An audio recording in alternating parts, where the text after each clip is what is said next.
Hello दोस्तों, मेरा नाम विकास और मैं पिछले 2 साल से स्टॉक मार्केट में ट्रेडिंग कर रहा हूँ। और काफ़ी सारा लॉस होने के बाद, काफ़ी ज़्यादा लर्निंग लेने के बाद आ, मैं अपने अकाउंट को जो है क्या कहते हैं उसको ब्रेक इवन पे रख सकता हूँ। महीने के एंड तक छोटा सा प्रॉफिट, ब्रेक इवन या बहुत छोटा सा लॉस, इसमें मैं अपने अकाउंट को मैनेज कर सकता हूँ।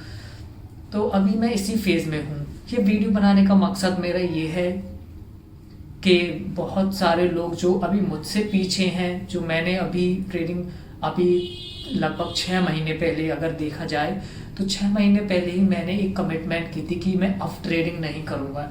ट्रेडिंग मेरे बस की बिल्कुल भी बात नहीं है। लेकिन वहाँ पे मैं नहीं रुका और वहाँ पे मैंने जिस तरीके से ख़ुद को संभाला, जो आज का दिन है, मैं अपनी कैपिटल को सेव करना सीख चुका हूँ, जो कि मेरे लिए बहुत बड़ी बात है।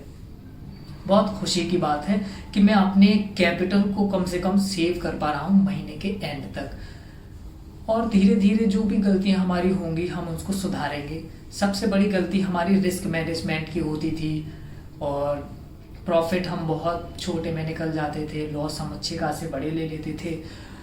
तो कई कई सारे लोग होंगे जो इस फेज में होंगे, या जो कोई नए आने वाले हैं, जिनको शुरुआती नॉलेज चाहिए, जिनको साइकोलॉजी चाहिए कि किस तरीके से सोचना है। तो वो वीडियो बनाने का मकसद मेरा यही है कि वो लोग जब देखेंगे इस चीज़ को तो खुद से कहीं ना कहीं वो रिलेट कर पाएंगे और वो उनके लिए हेल्पफुल रहेगा। और चलिए, और हम बहुत सारी बातें आपस में करेंगे। तो चलिए बात करते हैं हम आज के ट्रेड के बारे में कि आज का ट्रेड हमारा कैसा गया और क्या साइकोलॉजी थी वहाँ पे।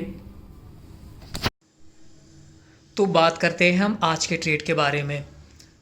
कल क्या था, मार्केट इस लेवल पे आने के बाद यहाँ से नीचे शार्प फॉल दिखाया और सेम डे में ही उसने उस रेजिस्टेंस को भी ब्रेक कर दिया। तो कहीं ना कहीं आज वो उस पर सपोर्ट लेने वाला था, कम से कम एक बार तो सपोर्ट लेगा ही। इस बात को तो हमें ध्यान में रखना चाहिए कि रेजिस्टेंस को अगर ब्रेक करता है तो एक बार इस पर सपोर्ट ले सकता है, प्रोबेबिलिटी होती है कि उस पर सपोर्ट ले ले।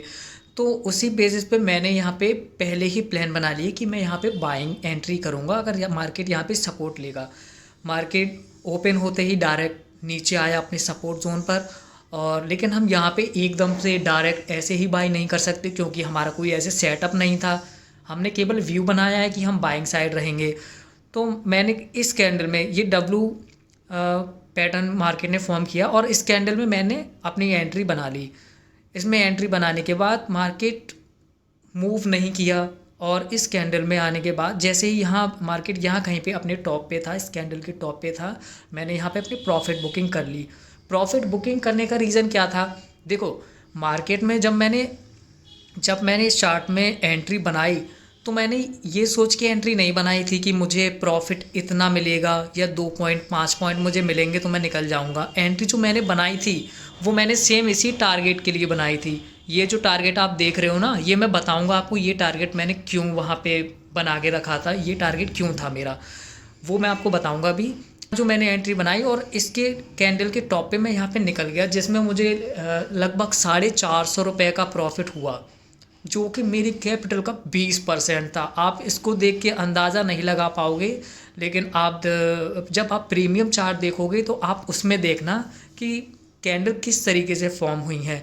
और मार्केट ने जिस हिसाब से ये कैंडल बनाई है मुझे कॉन्फिडेंस नहीं आ रहा था, और ये भी कॉन्फिडेंस मेरा ख़राब कर रही थी क्योंकि ये एक शूटिंग स्टार है, ठीक है ना, डब्लू पैटर्न भी बनाया है। तो कहीं ना कहीं कन्फ्यूज़न था कि मार्केट को नीचे जाना है ऊपर जाना है, कुछ समझ में नहीं आ रहा है। तो मार्केट जैसे ही यहाँ तक आया, प्रीमियम जैसे ही स्वेल किया, मैंने वहाँ पे अपना प्रॉफिट बुक कर लिया। और रही बात इस टारगेट की, इस टारगेट तक मैं क्यों नहीं रुका, इस टारगेट तक मैं अभी बताता हूँ आपको।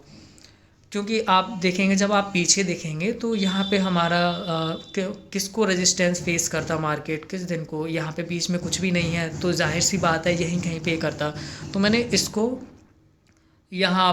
रेजिस्टेंस मान के रखा क्योंकि मार्केट ने लास्ट टाइम पे यहाँ पे शार्प फॉल दिखाया था, तो उसको रेजिस्टेंस मान के चलता।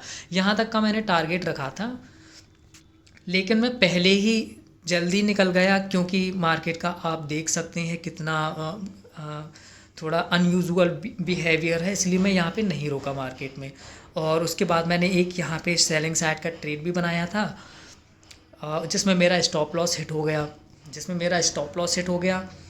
और मेरा कुल प्रॉफिट जो था वो 380 कुछ का था। और फिर मेरे 2 ट्रेड हो चुके थे एक दिन में, तो मैंने मार्केट क्लोज़ कर दिया, क्योंकि ओवरऑल मुझे प्रॉफिट में ही क्लोज़ करना था और इसी चीज़ पे मेरा फोकस है। आजकल मार्केट बहुत अनयूजुअल बिहेव कर रहा है। वैसे जो मैंने ये ट्रेड लिया है, अगर रुकते तो कोई फ़ायदा नहीं था, इसमें प्रीमियम डिके भी हो जाता। और वैसे जो मैंने ट्रेड लिया उसका स्टॉप लॉस इसके नीचे का था। इसका स्टॉप लॉस मैंने, देखो, स्टॉप लॉस भी हिट नहीं किया और मार्केट भी ऊपर गया है, लेकिन हम ये चीज़ नहीं देख सकते। बात करते हैं अब हम पोजीशंस की।